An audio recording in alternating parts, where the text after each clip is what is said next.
que la gauche et la droite font sur l'économie d'un pays. Une analyse neutre.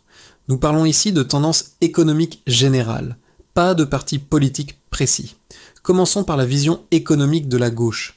Sa philosophie générale est axée sur la réduction des inégalités, elle prône la redistribution des richesses, avec une intervention forte de l'État dans l'économie, et une protection sociale développée pour tous.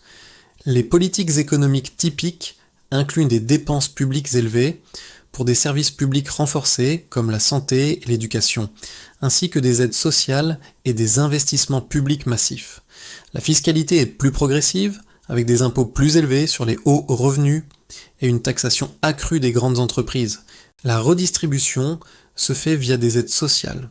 Il y a aussi une régulation renforcée des marchés, avec la protection des salariés et le contrôle de secteurs stratégiques. Quels sont les effets économiques possibles de ces politiques ?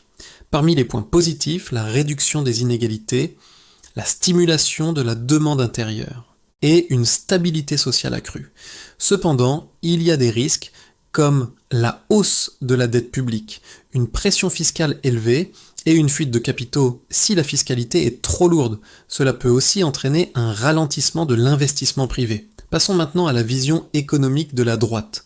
Sa philosophie générale est la croissance par l'initiative privée, avec une réduction du rôle de l'État. Elle met l'accent sur la compétitivité et l'attractivité économique pour les entreprises. Les politiques économiques typiques incluent la baisse des impôts, notamment la réduction de l'impôt sur les sociétés, un allègement fiscal pour les entreprises et des incitations à l'investissement.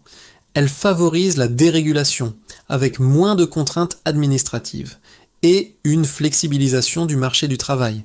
La réduction des dépenses publiques est un objectif clé. Cela peut impliquer moins d'aides sociales et des privatisations possibles.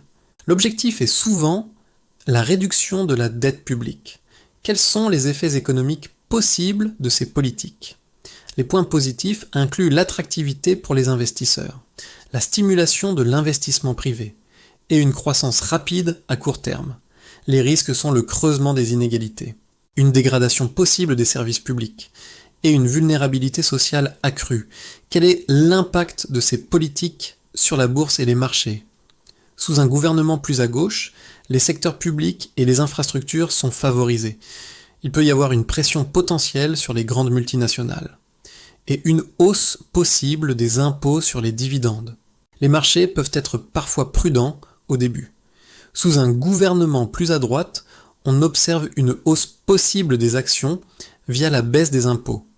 C'est favorable au secteur financier et industriel.